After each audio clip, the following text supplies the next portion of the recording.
पाकिस्तान में मुख्तलिफ वक्तों के अंदर ट्रॉयका ऑफ पावर एग्जिस्ट करता रहा है। माजी में 90 की दहाई में चले जाएँ तो इस ट्रॉयका के अंदर आर्मी चीफ तो लाजमी हर ट्रॉयका का हिस्सा होते हैं, साथ वज़ीर आज़म और एक सदर 58-2 वाला बड़ा पावरफुल होता था। तो ट्रॉयका ऑफ पावर में इन तीनों को गिना जाता था।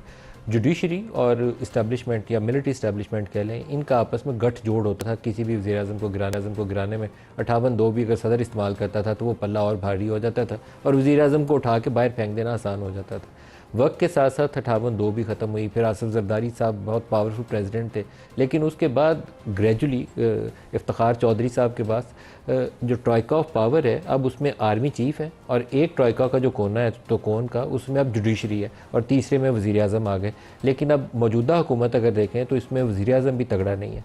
इस ट्रॉयका का अगर कहना हो तो 3 पावर सेंटर्स कहने चाहिए। इसमें एक आर्मी चीफ़ है, दूसरी इसमें जुडिशरी है और तीसरा इसमें इमरान खान है। वो उसका क्या किरदार होगा आइंदा आने वाले दिनों में, शायद ये टकराव वाली जो कैफियत इस वक्त हमें नज़र आती है, इसके सोल्यूशन के अंदर इन्हीं तीनों जो पावर सेंटर्स में से 2 ने अहम रोल अदा करना है तो हल निकलेगा।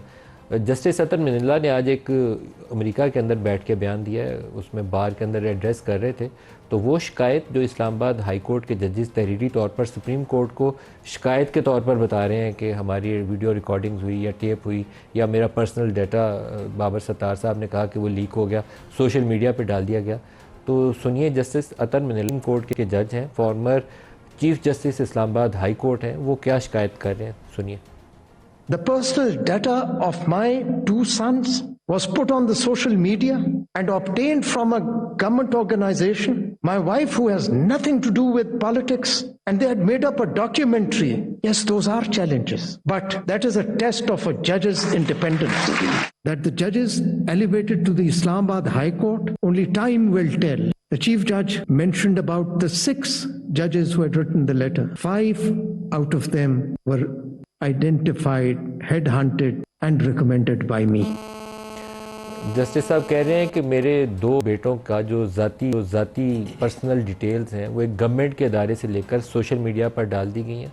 उनकी बीवी जिनका पॉलिटिक्स से ताल्लुक़ नहीं है उनको निशाना बनाया गया और उनकी फैमिली के मुतालिक एक डॉक्यूमेंट्री बनाकर वो चला दी गई है। अब ये इतना वल्नरेबल कौन है? सर्विंग हाजिर सर्विस जज of supreme court of Pakistan, former chief justice of Islamabad high court, वो बता रहे हैं कि मेरी फैमिली के साथ ये हो गया। तो बाकी 25 करोड़ के साथ क्या होता होगा, इसका अंदाज़ा आप कर सकते हैं। एक बहुत तनकीद हुई थी कि आधी रात को जब ये नो कॉन्फिडेंस मूव हो रही थी तो इस्लामाबाद हाई कोर्ट के ताले खुले थे। आज वो जज साहब बता रहे हैं कि ताले क्यों खुले थे, सुनिए उन्हीं की ज़ुबानी। At night, I was at home. A political narrative was made that why the court was open. So now let me tell you something. What were the television stations saying? They created a situation as if martial law is going to be imposed. I wish every time there is a threat of martial law, the courts remain open. I wish they were open on 5th of July when General Ziaul Haq was removing an elected prime minister. I wish they were open on 12th of October when General Pervez Musharraf had thrown out an elected prime minister. If anyone had attempted to remove unconstitutionally an elected prime minister till then, Mr. Imran Khan, then it would have been a test of the Islamabad High Court whether it stands up to uphold the constitution or not.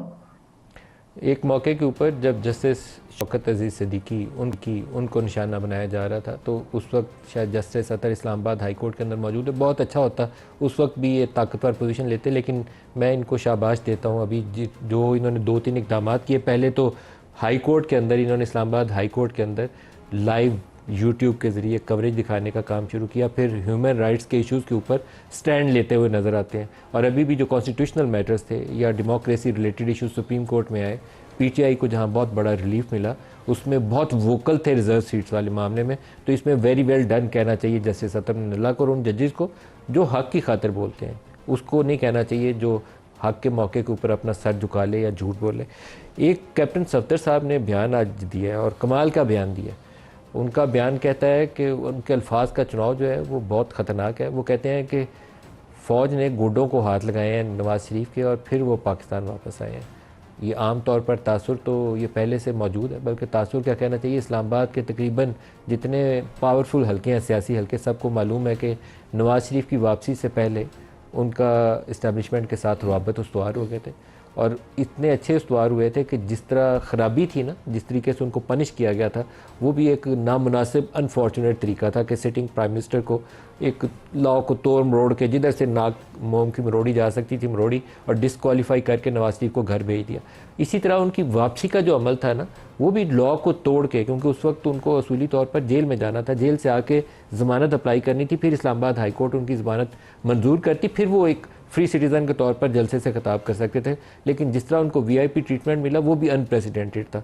तो captain Safdar उसका कुछ अहवाल सुना रहे हैं, सुनिए उन्हीं की ज़बानी। जियां फौज सुन घोड़े पकड़े ना जो उनकी लंदन में जा ना बाबा मोड़ पाकिस्तान रोड दे लगे। इमरान के हाथों पाकिस्तान तबाह हो रहा है। नवाज शरीफ साहब आप आए, फिर नवाज शरीफ आया, फिर इलेक्शन कमीशन इन्होंने गलत इलेक्शन करवाया, हमारा मुल्क तोड़ के रख दिया। रिटायर्ड लोगों का क्या काम है इलेक्शन कमीशन में? सर्विंग लोग बिठा लो, कल किसी जवाब दे इन रिटायर्ड जजों को, ब्यूरोक्रेट्स को इलेक्शन कमीशन में नहीं बैठा होना चाहिए। इलेक्शन में धांधली करवाते हैं ये लोग।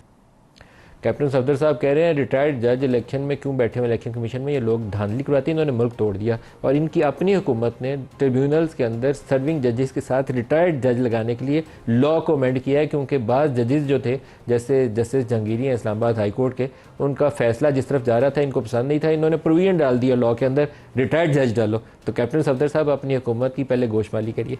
आज हमारे साथ जो प्रोग्राम में शुरका है मुस्तफ़ा नवाज़ खोखर साहब, सीनियर सियासतदान है, और आतिफ खान साहब, रहनुमाए पाकिस्तान तहरीक इंसाफ से, दोनों को खुश आमदीद कहते हैं। मुस्तफ़ा साहब, ये जो जस्टिस अतर ने शिकायत के अभी हम बाहर लगाए हैं, ये वो शिकायत हैं जो इस्लामाबाद हाई कोर्ट से हम पहले सुन चुके हैं, अब सुप्रीम कोर्ट के एक जज से वो शिकायत आई है। बड़ी अफसोसनाक बात है मलिक साहब के पहले ही हमारे लिए क्या काम था जो इस्लामाबाद हाई कोर्ट के जज साहिबान ने कहा कि अगर सिटिंग हाई कोर्ट के जजेस उनके ब्रदर इन लॉज को किडनैप करके करंट लगाए जाते हैं, अगर उनकी फैमिली की डिटेल्स लीक की जाती हैं, अगर उनके कमरों के अंदर, बेडरूम्स के अंदर कैमरास लगाए जाते हैं, तो क्या ये कम था कि आज अतर मनीला साहब ने भी जो कुछ बातें की। ज़ाहिरी बात है हमारे यहाँ इस मुल्क में जुडिशरी और इस्टेब्लिशमेंट का एक बड़े अरसे तक जोड़ी चलती रही है साथ, और उस जोड़ी ने इस मुल्क में बहुत से ऐसे फैसले किए हैं, अनपॉपुलर फैसले किए हैं, इलेक्टेड लोगों के अगेंस्ट फैसले किए हैं, उन्हें फांसियों तक चढ़ाया है। लेकिन आज कुछ नज़र आता है कि जुडिशरी के अंदर अब उस पावर सेंटर जो आप जिक्र कर रहे थे अपने इब्तिदाइये में, कि अब वो उस हद तक आगे नहीं जाना चाहते जिस हद तक उनसे तवक्को की जा रही। और जब उन्होंने इनकार किया उस हद तक जाने से, तो फिर उन्हें इन चीज़ों का सामना करना पड़ा। देखिए, अभी जो माजी करीब के जितने वज़ीर आज़म हैं, या वो जेल गए हैं, या उन्होंने मुकदमात का सामना किया, या वो एग्ज़ाइल हुए हैं पाकिस्तान से, तो ये एक्सेप्टेबल तो सूरत हाल नहीं है। और मेरे ख्याल से अब जुडिशरी के अंदर भी एक रियलाइजेशन है कि हम इस्टेब्लिशमेंट के हाथों इस्तेमाल होकर जो हमने कॉन्ट्रोवर्शियल फैसले दिए कि उनकी वजह से माशरे के अंदर पोलराइजेशन बढ़ी है। अब मियाँ नवाज शरीफ साहब के ख़िलाफ़ जो फैसला दिया गया पनामा केस के अंदर, वो जो साकिब निसार साहब की अदालत थी, जिस तरीके से JITs बनी, जिस तरीके से मॉनिटरिंग जजेस बनाए गए, बहुत सवालात हैं उसके ऊपर। एक विजिबल बायस था, एक नज़र आ रहा था कि मियाँ नवाज शरीफ साहब को रुखसत करना है।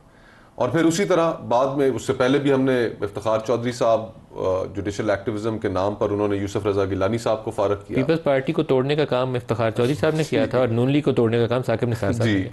और फिर उसके बाद हमने देखा कि जब इनकी हुकूमत तहरीक इंसाफ की रुखसत हुई, तो उस वक्त इनकी तरफ से बातें सामने आना शुरू होगी। आज पाकिस्तान का जो निज़ाम इंसाफ है वो दुनिया की रैंकिंग्स में आखिरी नंबरों पर है। ना हम लोगों को इंसाफ दे पा रहे, ना इस मुल्क के अंदर हम जो सियासतदानों और जो कॉन्स्टिट्यूशनल आइनी झगड़े हैं उनको ख़त्म कर पा रहे। अंदर अदालतों के अंदर ग्रुपिंग्स हैं, जो वहाँ पर जज साहिबान के ग्रुप्स बने हुए। तो अब ये सारा सिलसिला ख़त्म होना चाहिए। और मेरे ख्याल से अगर हम सिर्फ हमारी जो एक रूल बुक है, उस रूल बुक के ऊपर अमल करना शुरू कर दें, जो कॉन्स्टिट्यूशन है, बगैर किसी इन्फ्लुएंस के, बगैर इस्टेब्लिशमेंट के इन्फ्लुएंस के, तो हमारे मामला ठीक हो सकते हैं। आतिफ साहब से पूछें। आतिफ साहब, ये बड़ा टेढ़ा मामला है। मैं राना सनाउल्लाह साहब का एक इंटरव्यू सुन रहा था, तो उन्होंने दो बड़ी मज़े की बातें की। उन्होंने ये जो रिजर्व सीट्स वाला मामला है उसके ऊपर रिव्यू जब हुकूमत ने फ़ाइल किया, तो उसके ऊपर जजेस की मुख्तलिफ ओपिनियन है, तो उन्होंने कहा चीफ जस्टिस लगाना चाहते थे, लेकिन बाकी दो जजेस ने कहा कि अभी नहीं, जब तक तफसीली फ़ैसला नहीं आ जाता। तो हमें भी तब तक उस फैसले के ऊपर अमल दरामद नहीं करना चाहिए जब तक कि तफसीली फैसला आ नहीं जाता। तो टोटल डिफाइंस वाला मूड है, और साथ अंदर वो ग्रुप बता रहे हैं फैसला किन्होंने लिखना है, क्योंकि मेजॉरिटी जजमेंट जस्टिस मंसूर किया तो फैसला भी वही तहरीर करेंगे, तो जब आएगा तो तभी रिव्यू फाइल होगा। तो बता रहे हैं वो 2 जज और कह रहे हैं और काजी साहब कुछ और कह रहे हैं। देखिए, बहुत शुक्रिया नदीम साहब। ये चीज़ें पाकिस्तान में बहुत अरसे से होती रही, आपको भी पता है, मतलब कॉमन हर एक आदमी को पता है, लेकिन इस तरीके से कभी नहीं हुई जो आज हो रही है। मतलब वो मैं कहता हूँ कि बाद में कोई जज ने कह दिया कि जी मेरे ऊपर प्रेशर था, या कोई ऑडियो रिकॉर्डिंग आ गई या वीडियो रिकॉर्डिंग आ गई, लेकिन सिटिंग जजेस इस्लामाबाद हाई कोर्ट के 6 जो भी भाई ने बताया, उन्होंने जो लिखा या आज जो आपने सुनवाया, मतलब इससे ज़्यादा और क्या हो सकता है कि ये जो डालना चाहते हैं प्रेशर जुडिशरी पे। और अभी ये कुछ अरसे से आपने देखा, एक जो फैसला आया है जो टर्निंग पॉइंट है वो है रिज़र्व सीट्स का। रिज़र्व सीट्स के बाद से 3-4 चीज़ें हुई हैं बड़ी बड़ी।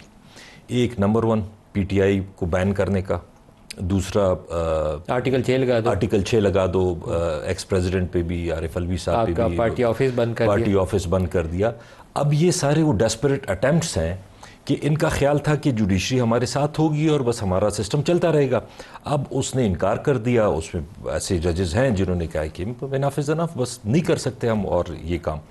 तो अब ये डेस्परेट अटेम्प्ट्स आपको लग रहे हैं, और इसका मतलब हर एक आदमी ये कह रहा है कि खुदा न खास्ता तहरीक इंसाफ को छोड़ें, मुझे छोड़ें, लेकिन खुदा न खास्ता अगर ये हालात चलते रहे, मुल्क को कोई इर्रिपेरेबल नुकसान ना हो जाए, क्योंकि इस तरीके से ये नहीं चल सकता। आतिफ साहब, जब सुप्रीम कोर्ट का एक हाजिर सर्विस जज जो है, उसकी शिकायत यह है कि उसकी फैमिली की डिटेल्स गवर्नमेंट के इदारे से लेकर पब्लिक करके सोशल मीडिया पर डाली गई, डॉक्यूमेंट्री बनाई गई, ये शिकायत अपनी बाबर सत्तार साहब की और बाकी जजेस की भी थी, उससे भी ज़्यादा थी। तो इसका मतलब है पाकिस्तान में फिर 25 करोड़ लोगों में किसी को भी एहसास तहफ़्फ़ुज़ तो हो नहीं सकता ना। अगर सुप्रीम कोर्ट के जज जिसने इंसाफ देना है वो महफूज नहीं है, तो बाकी 25 करोड़ कैसे महफूज हो सकते? देखिए, उसमें तो सिंपल सी बात है, इसमें तो सबसे बड़ी रिस्पॉन्सिबिलिटी जो है ना, वो चीफ जस्टिस की बनती है, फैज़ ईसा साहब की, कि अगर 6 जजेस ने रिटन दे दिया और अब सुप्रीम कोर्ट का जज भी शामिल हो गया, सुप्रीम कोर्ट का जज भी शामिल हो गया उसमें, तो आप उस पर क्या कर रहे हैं? मतलब ये अजीब सी बात है कि आप उस पर कर क्या रहे हैं। कम से कम कुछ तो करें, आवाम को ये तो यकीन दिलाएं कि हाँ जी कुछ मैं कर रहा हूँ, लेकिन ऐसे चुप हैं कि मतलब बिल्कुल, मतलब इससे ज़्यादा और क्या होगा? आप मुझे बताएं कि ये जो कराए के जजेस लगा रहे थे, एडहॉक जजेस, कि जी लोड बहुत है। आप उनको अभी किराए के जजेस ना बोले, उसमें से 2 जजों ने हो सकता है लग जाए। अभी एक ने तो बोला हुआ है, अभी लगे तो नहीं है ना, फिलहाल तो कंटेम्प्ट नहीं होगी, कंटेम्प्ट लग सकती है, नहीं अल्फाज वापस नहीं, अभी लगे नहीं है। देखिए, सिंपल सी बात है, 58,000 केसेस हैं।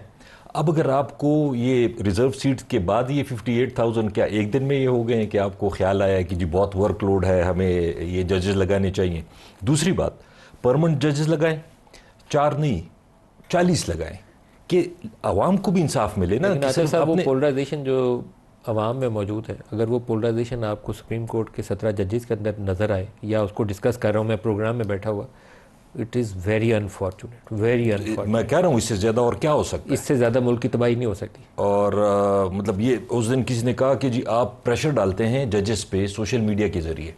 मैंने कहा जज कोई इलेक्शन लड़ता है कि उसको ये होता है कि जी मेरे बारे में लोग क्या कहते हैं? ये तो जिन्होंने इलेक्शन लड़ना होता है उनको ये जज अपने फैसले करे जो ठीक लगता है, आइन के, कानून के, उसके अपने जहन के मुताबिक वो फैसले करे। उसको इससे क्या फ़र्क पड़ता है सोशल मीडिया पे कोई क्या कह रहा है?